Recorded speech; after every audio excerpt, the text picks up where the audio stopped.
Hello friends, welcome to Telugu audio story. మీరు కనుక ఛానల్ని ఫస్ట్ టైం చూస్తున్నట్లయితే ఛానల్ సబ్స్క్రైబ్ చేయండి, లైక్ చేయండి. అలాగే ఈ స్టోరీపై మీ వాల్యుబుల్ ఒపీనియన్ని కమెంట్ రూపంలో తెలియచేయండి. ఇక కథలోకి వెళ్దామా? చెల్లి నీవెవరో పార్ట్ 104 చూసే ముందు పార్ట్ 103 చూడండి. లింక్ డిస్క్రిప్షన్లో ఇవ్వడం జరిగింది. నేహ కోసం ఆతృతగా ఫ్యాక్టరీకి చేరిన ఉదయ్ స్ట్రైట్గా తన క్యాబిన్కి వెళ్ళాడు. నేహ అక్కడ లేకపోవడంతో కాల్ చేస్తే ఫస్ట్ రింగ్కే అది కట్ అయింది. నా నెంబర్ చూడడానికి ఇష్టపడిన దాంతో ఇప్పుడు నేను వెళ్ళి డిస్కషన్ ఏం పెట్టాలి? ఎందుకు నేహ, నా ప్రేమ నీకు అర్థం కావడం లేదు అని అడ్డకత్తెరలో పెట్టి నొక్కుతున్నట్టు మనసు నొప్పి పుడుతూ ఉంటే, నేను వదిలేస్తే వాడు సాధిస్తాడు, వాడి టార్చర్ నువ్వు పడలేవు. ఏదైనా సరే నిశాంత్ ఆలోచనలు నీ నుంచి దూరం చేసి నా ప్రేమ నీకు తెలిసేలా చేయాలి.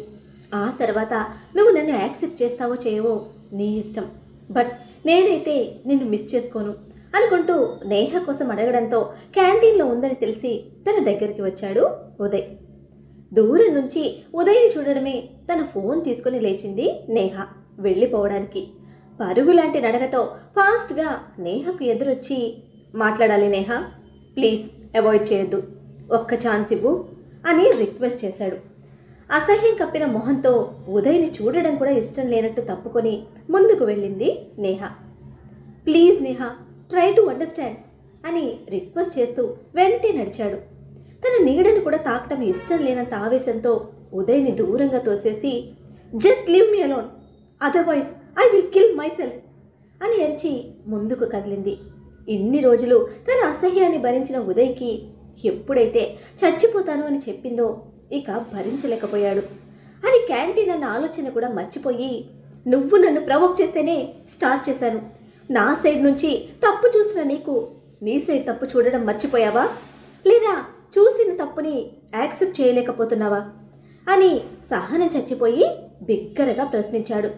అతని ప్రశ్న నేహ కాళ్ళను కట్టేస్తే కొన్ని క్షణాలు బొమ్మల కన్నీళ్లు విడుస్తూ నిలబడి, నేహ రివ్వున వెనక్కి వచ్చి ఉదయ్ చంప పగలకొట్టి, ఎస్, ఫీలింగ్స్తో వేడెక్కి నేను నిన్ను ప్రవోక్ చేశాను, ఐఎమ్ ఏ ప్రాస్టిట్యూట్ అని తనకి తానే ఎర్రటి కళ్ళతో సర్టిఫికెట్ ఇచ్చుకుంటున్న నేహను నిస్తేజంగా నిర్లిప్తంగా చూస్తూ నిలబడిపోయిన ఉదయ్ గుండె కొట్టి కూడా ఆగిపోయిన ఫీల్ అతనికి స్పష్టంగా తెలుస్తూ ఉంది ఆ క్షణం. Are you happy now? నాకు ఫీలింగ్స్ వస్తే మళ్ళీ ప్రవోక్ చేస్తాను, అప్పటి వరకు డిస్టర్బ్ చేయకు అని పళ్ళు బిగించి కన్నీళ్లతో కచ్చిగా చెప్పి వెళ్ళిపోవడానికి తిరిగిన నేహకు వెనక నుంచి చిన్నగా వినపడింది, సేమ్ పెయిన్ హియర్ అని. వినిపించినా కూడా నిలబడలేదు, కనీసం చూడని కూడా చూడలేదు. ఆగమని ఉదయ్ ఆపలేదు, ఆపాలని కూడా అనిపించలేదు అతనికి. డిస్టర్బ్ చేయొద్దు అని ఆర్డర్ పాస్ చేసి తన క్యాబిన్కి వెళ్ళి లాక్ చేసుకుంది నేహ. చూసి బయటకు వచ్చి కారెక్కి కూర్చున్న ఉదయ్కి నేహను అలా వదిలి వెళ్ళాలనిపించలేదు. ఏం చేయాలి, ఏం చేస్తే తను నార్మల్ అవుతుంది అని చాలాసేపు ఆలోచించి ఫైనల్గా ఫోన్ చేతిలోకి తీసుకొని టైపింగ్ స్టార్ట్ చేశాడు. Neha, please don't edit before reading. నీకు నన్ను చూస్తే కష్టం, నా మాట వింటే కోపం. అయినా సరే మన ఇద్దరికి ఎంగేజ్మెంట్ ఫిక్స్ చేశారు. ఇద్దరు మాట్లాడుకొని ఫైనల్ డెసిషన్ చెప్పకపోతే వాళ్ళకు నచ్చిన డెసిషన్ తీసుకుంటామని రాణా అండ్ అంకుల్ నాకు వార్నింగ్ ఇచ్చారు. నిన్ను చూస్తే నాకు మాటలు రావు. ఇష్టంతోనైనా కష్టంతోనైనా వర్క్ గురించి తప్ప ఇక దేని గురించి అయినా నీతో నేను ఓపెన్గా మాట్లాడలేను. ఒకప్పుడు అది నా వీక్నెస్. ఇప్పుడు నన్ను నోరు విప్పనివ్వని నీ అసహ్యం ఎన్నో చెప్పాలని ఎంతో ప్రయత్నించినా ఏది చెప్పలేక చివరికి నీ ముందు ఒక చీటర్లాగా రోగ్లాగా ఉండిపోతున్నాను. నీ మీద నాకున్నది అట్రాక్షన్ కాదు, కోరిక అంతకన్నా కాదు. తెలిసి తెలియని నీ ఇన్నోసెన్స్ నన్ను ప్రతి క్షణం ఆకర్షిస్తుంది. చిలకలా నవ్వుతూ తూనీగా ఎగురుతూ నా కళ్ళ ముందుండే నువ్వంటే నాకు మాటల్లో చెప్పలేనంత ఇష్టం. దాపరికం లేని మనసు, కల్మషం లేని నీ ఆలోచనలు, బావా బావా అంటూ ప్రతి క్షణం బావ గొప్పలు కొట్టే నీ యాటిట్యూడ్ అన్నీ నాకు చాలా నచ్చుతాయి. అప్పుడప్పుడు ఆ బావ దగ్గర కూడా సాగని నీ ఆటలు సరదాలు నా దగ్గర సాగుతాయి. తెలియకుండా నన్ను నీలోకి చేర్చుకున్నావేమో, అందుకే ఇంట్లో అందరికన్నా నేను స్పెషల్గా మారాను నీకు. ఆ స్పెషల్ క్లోజ్నెస్ నీ మీద నాకు ప్రేమని పుట్టేలా చేసింది. అందరికన్నా ముందుగా నాతో షేర్ చేసుకునే నీ హ్యాపీ మూమెంట్స్లో నువ్వు నాకు ఇచ్చిన ఇంపార్టెన్స్, ఆ ప్రేమను ప్రతిరోజు పెంచుతూనే పోయింది. నీ మీద నాలో పెరుగుతున్న ప్రేమను ఫస్ట్ నా స్టడీస్ అయ్యాక చెప్దామనుకున్నాను. నెక్స్ట్ నీ స్టడీస్ అయ్యే వరకు వెయిట్ చేద్దామనుకున్నాను.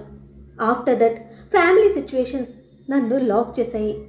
నీకు చెప్పకపోయినా నువ్వు నాకు దూరంగా ఉన్నా దగ్గరగా ఉన్నా ప్రతి క్షణం నిన్ను ప్రేమిస్తూనే ఉన్నాను. తాగిన మత్తులో ఒళ్ళు తెలియక నీ ఒంటిని నలిపి నీ జీవితాన్ని నాశనం చేయలేదు. నీ మీద నాకున్న ప్రేమ ఆ క్షణం నన్ను కంట్రోల్ లాస్ అయ్యేలా చేసింది.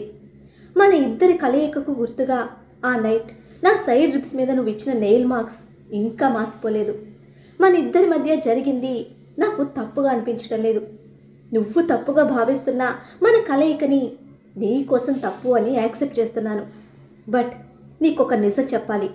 నీ మీద ప్రేమ పుట్టిన రోజు నిన్ను ఎంతగా ప్రేమించానో ఇప్పుడు అంతకన్నా ఎక్కువగా ప్రేమిస్తున్నాను.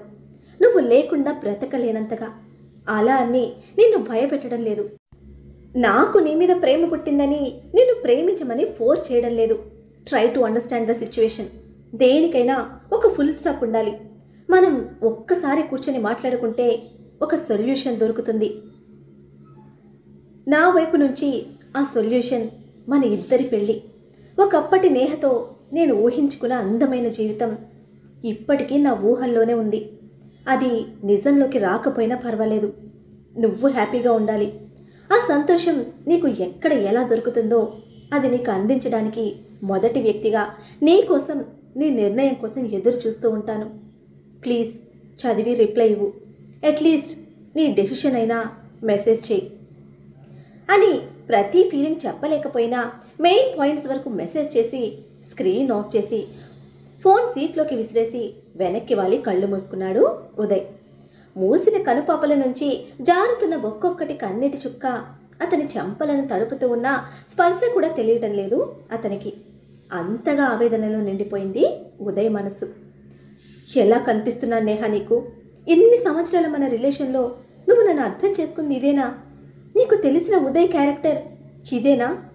ఆ ఒక్క రాత్రితో నీకు తెలిసిన ఉదయ్ చచ్చిపోయాడా? లేకపోతే అదే నా క్యారెక్టర్ అని ఫిక్స్ అయిపోయావా అని రకరకాల ఆలోచనల మధ్య కొత్త కొత్త ప్రశ్నలు మనసుని నీటితో గుచ్చుతూ ఉంటే సమాధానం వెతుక్కుంటూ వెళ్ళిపోయిన ఉదయ్కి టైం కూడా గడిచింది తెలియలేదు.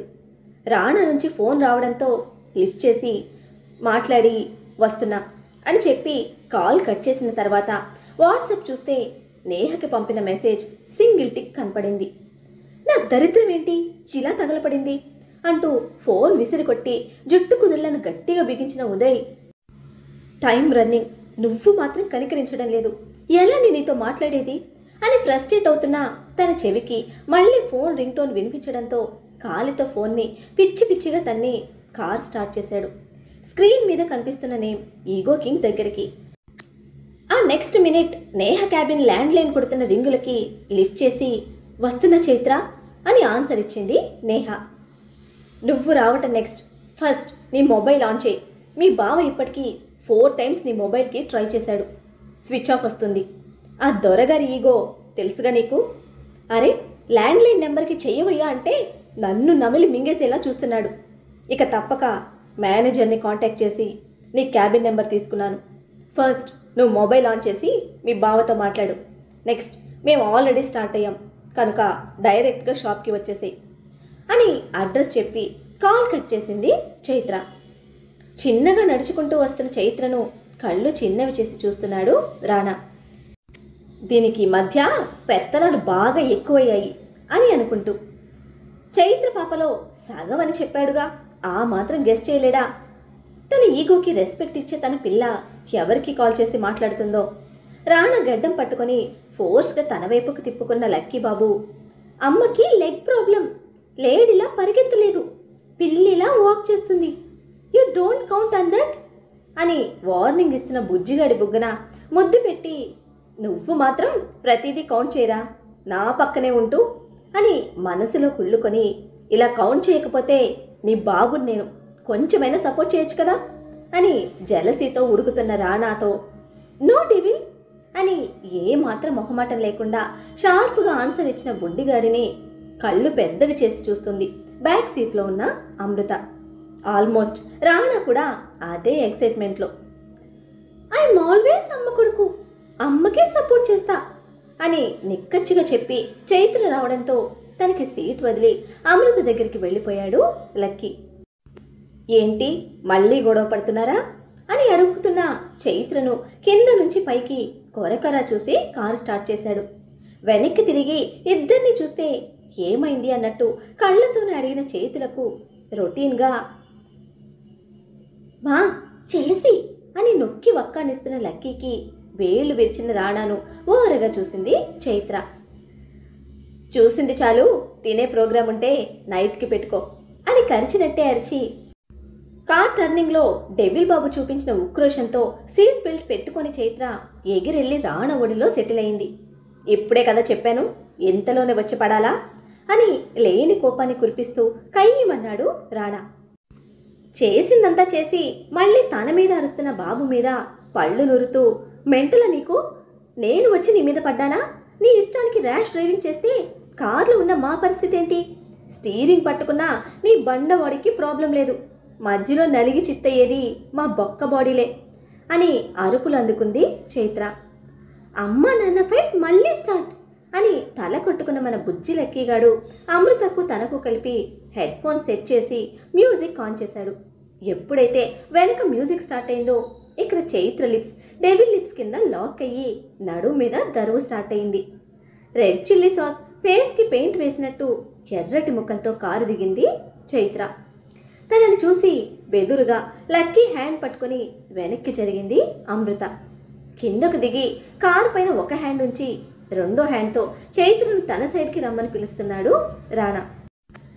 అమ్మ నాన్నల ఇద్దరి మధ్య నడుస్తున్న సైగల యుద్ధాన్ని అమ్మ సూపర్ ఫైటర్, అస్సలు తగ్గదు, వాళ్ళ ఫైట్ అయిపోయాక వాళ్ళే వస్తారు, మనం వెళ్దాం పద షాపింగ్కి అంటూ అమృత చేయి పట్టుకొని పార్కింగ్ లాట్లో ఉన్న లిఫ్ట్ ఎక్కేశాడు లక్కీ.